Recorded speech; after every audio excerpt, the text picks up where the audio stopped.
Hi, today I'm going to show you how to do some stretches and how to work certain muscles to help you get rid of that low back pain. Again, as you start any new exercise program, it's always a good idea to contact your primary care physician. So the first stretch I'm going to show you is the stretch for the quadriceps. The safest, there's a lot of ways for you to stretch your quads, and that's this thigh muscle.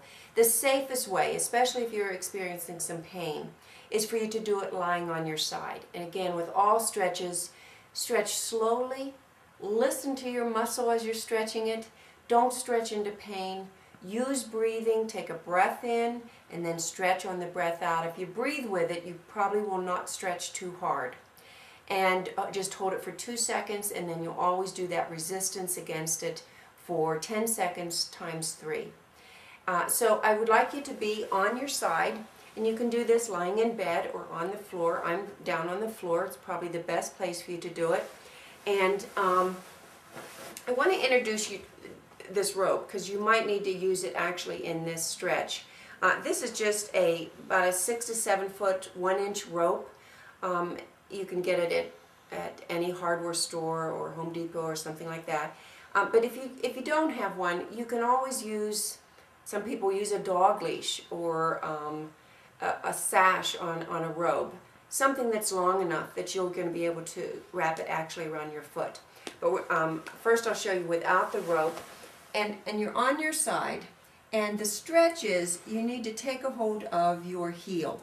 Now, why I have the rope is that some people cannot reach back there, and that's okay. You're going to probably be able to shortly, but if you can't, you will just wrap the rope around once and then use the rope as your tool to help you pull that. And you start out by just pulling the heel to the buttocks, and that's stretching some of the quad, but not everything. And actually, it's not the most important part. I'm just going to go ahead and pull with my hand. So you get the heel to the hip, but the important part of the stretch is stretching at the top of the hip, which is where the quadricep attaches onto the hip. We want to bring the knee back and the hip forward. Again, a 2-second pull, stretch with a breath, and then resist a little, but don't really come forward. Then stretch back further. Stay on your side. Don't make it a body turn or a body stretch. Stay right on your side and pull it back. And then I'm just going to roll over to my back and show you how to kind of work the scar tissue and stretch the hamstring. Again, hamstrings actually are overstretched a little bit, but this is going to help to relieve some of the scar tissue. And with this, you can just put the rope or the sash at your feet, and with your hands, and I don't want you bringing your head way up or using your neck, you're stretching, but your hands are helping you bring the rope up into a little better stretch. And you don't need to go all the way down, just relieve it a little, stretch again, relieve it a little, stretch again.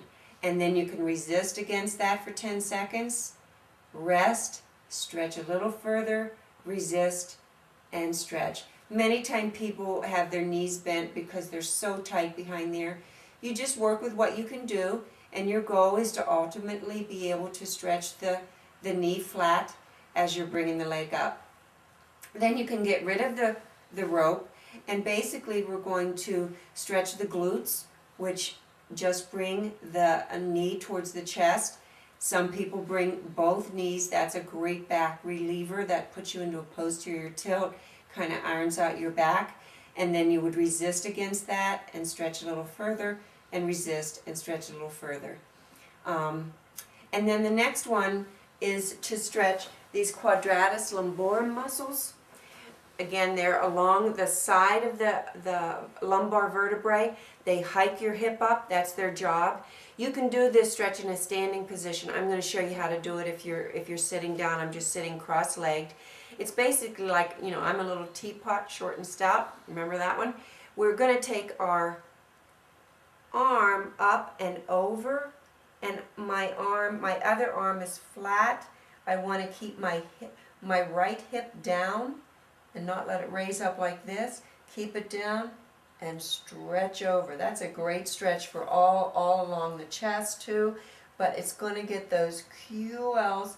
And do that one slowly, because these muscles can, if they're in some having some problems, they can spasm pretty easily. If you're standing up, you can just put this leg behind your other leg and stretch, and even try to touch the wall on that side. And then you would always reverse it and just come down and do the other side.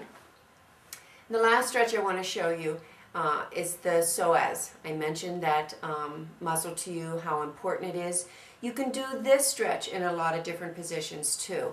I'm going to show you, if you were like before you go to bed at night, beside your bed. For some people it's good to have something to hold on to. And basically you're going to be on one knee. Some people have knee problems, and that it would not be good for them to putting a whole lot of weight on the kneecap. So they could do this on a stairs, and I'll talk to you kind of how to do that. But if you can go down on the knee, one knee is down, the other leg is forward, about as far as it'll go without your toes starting to come up. So the foot is flat. The important thing about this stretch, whatever position you do it in, is you've got to keep your shoulders and back. Remember and I'm going to switch legs because I think you'll be able to see it better. The lumbar vertebrae is attached onto the femur. So this would be the one we're stretching. And I'm going to do basically a lunge. I'm going to come forward and I'm dropping my hips, dropping my hips, dropping my hips, but keeping my back flat back. I always say just even look up at the ceiling, keep your eyes back, and that'll help you. So you stretch down and relieve, and down and relieve. 10 of those. Then you can resist by being down and I'm pushing against my thigh and trying to come up, but not letting myself come up, and then rest into it and push down and rest into it. And those are the stretches. Now, as far as working these muscles, you can always just literally rub through it. Get a rolling pin, get any tool that you can use to help you kind of iron out the front of the muscles. But I tell people that they should check this tendon right here. It's a big tendon. It's the rectus femoris, and it's crossing over the hip. So where your hip bone sticks out a little bit, if you come down about 2 inches, you're going to go right into there. And people who are having low back pain, we often find, our therapists in our clinic, this spot is very, very tender. And we use a technique to basically turn that pain off. So I want you to check this. It should never hurt in there. And think in terms, if you could remove that skin and go under that tendon and clean it out and stretch it, rub through this area. If it's real tender on you, you can bring, if you're lying down, you can bring that knee up towards the chest and turn that pain off. Hold it for about 10 seconds to a minute, and then straighten the leg back down and reset the length of that muscle and that tendon. So those are the stretches. Again, I encourage you to do them slowly. Don't do them into pain. Do them at least twice a day or more if you can fit it in. And you'll do this until the pain is gone, and then you'll do it forever so that it won't come back. Thanks, and I'll see you on the next video.